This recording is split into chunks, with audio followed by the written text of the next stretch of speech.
రాష్ట్ర ఆర్థిక శాఖ పట్ల, ఆర్థిక స్థితిగతుల పట్ల సుదీర్ఘమైనటువంటి సమీక్షా సమావేశాన్ని నిర్వహించారు.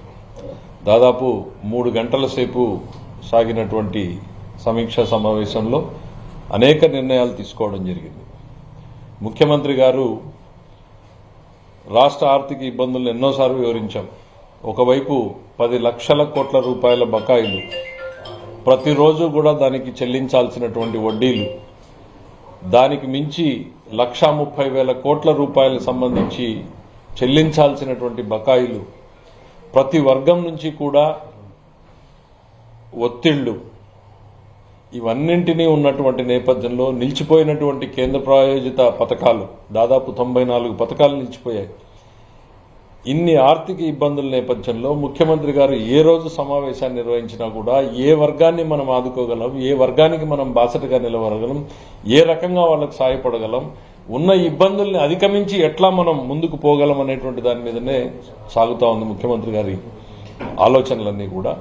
అందులో భాగంగానే ఈరోజు సుదీర్ఘమైనటువంటి కసరత్తును చేయడం జరిగింది. నూతన సంవత్సరం, ప్రజలు మనకు ఇచ్చినటువంటి బాధ్యతలున్నాయి, మన కష్టాలు ఎన్నున్నా, మన ఇబ్బందులు ఎన్నున్నా, ఒకవైపు మనం నడపాల్సినటువంటి వ్యవస్థను నడుపుతూనే మరోవైపు మనం ఇచ్చినటువంటి హామీలు ఉన్నాయి. ఆ హామీలను కూడా నిలబెట్టుకోవాలనేటువంటి ఆలోచన, తపన ప్రతి ఒక్కరం కూడా పనిచేస్తూ ఉన్నాం. ఇప్పటికే గ్యాస్ పంపిణీ కార్యక్రమాన్ని చేపట్టాం. పెన్షన్లని భారతదేశంలో ఏ రాష్ట్రం కూడా చేయనటువంటి విధంగా పెన్షన్లను ప్రారంభించుకోవడం జరిగింది. అన్నా క్యాంటీన్లను ప్రారంభించుకోవడం జరిగింది. రాబోయేటువంటి రోజుల్లో తల్లికి వందనం కానీ, రైతులకు కానీ ఏ రకంగా ఎప్పుడు ఇవ్వబోతున్నాం అనేటువంటిది కూడా ఇప్పటికే చూచాయిగా వెల్లడించడం జరిగింది. ఇచ్చిన ప్రతి హామీని నిలబెట్టుకుంటూ ఒకవైపు పడిపోయినటువంటి రాష్ట్రాన్ని నిలబెడుతూ పరుగులు పెట్టించే దిశగా తీసుకుపోవాలనేటువంటి ముఖ్యమంత్రి గారి తపన, ఆరాటంతో ఇవాళ ప్రతి ఒక్కరిని కూడా పరుగులు పెట్టిస్తా ఉన్నారు. అందులో భాగంగానే జరిగినటువంటి రోజు సమీక్షా సమావేశంలో ఎన్నో వర్గాల ప్రజల ఆశలు, ఆకాంక్షలకు స్పందించాల్సినటువంటి అవసరం ఉంది అని ఈరోజు దాదాపు 6,700 కోట్ల రూపాయల నిధుల్ని వివిధ వర్గాల ప్రజానీకానికి విడుదల చేసే నిర్ణయాల్ని ముఖ్యమంత్రి గారు తీసుకోవడం జరిగింది.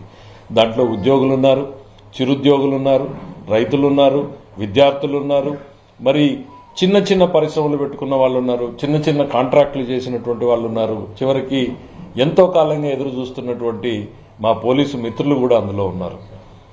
ఇది మాకు ప్రతి ఒక్కరికి కూడా శక్తికి మించి చేయాలనేటువంటి ఆలోచనే మాకుంది. కానీ ఉన్నటువంటి పరిమితులు మీ అందరికీ కూడా తెలుసు. ప్రతిరోజు రోజు రోజుకి బ్యాలెన్స్ చేసుకోవడమే ఇబ్బందిగా మారినటువంటి పరిస్థితులు. ఈ పరిస్థితుల్లో మనం ఈ వర్గాలన్నింటినీ చేయాలి అనేటువంటిది ఒక సుదీర్ఘమైన కసరత్తు చేసిన తర్వాత ఇవాళ జీపీఎఫ్ ఏదైతే చాలా ఉద్యోగులది పెండింగ్ ఉంది, వాళ్ళ జీపీఎఫ్ పెండింగ్ కానీ ఈరోజు 519 కోట్ల రూపాయలని విడుదల చేయడానికి నిర్ణయం తీసుకోవడం జరిగింది. అంటే మా దగ్గర ఉన్నటువంటి బకాయిల్లో నుంచి ఈ 519 కోట్ల రూపాయలని విడుదల చేస్తున్నాం అనేటువంటి విషయంగా ఈరోజు నిర్ణయం తీసుకోవడం జరిగింది. అట్లానే చాలా కాలంగా మా పోలీసు మిత్రులు ఎక్కడ కనపడినా కూడా ఎంతో ఆతృతగా అడిగేటువంటి పరిస్థితి ఉంది వాళ్ళ సరెండర్ లీవ్ ఎన్కాష్మెంట్ గురించి. ఎందుకంటే ఎంతో కష్టపడేటువంటి ఫోర్స్ సెలవుల్ని ఉపయోగించుకోకుండా ఆ సెలవుల్ని కూడా ప్రజల కోసం, సమాజం కోసం ఉపయోగించుకునేటువంటి ఆ పోలీసు మిత్రులు ఆ లీవ్ ఎన్కాష్మెంట్ కూడా 2 బకాయిలు ఉండిపోయినటువంటి పరిస్థితి గతంలో మళ్లీ వచ్చినటువంటి కూడా కంటిన్యూ అవుతా ఉంటే ఈరోజు ఒక ఇన్స్టాల్మెంట్ విడుదల చేయాలి అనేటువంటి నిర్ణయాన్ని కూడా గౌరవ ముఖ్యమంత్రి గారు తీసుకోవడం జరిగింది.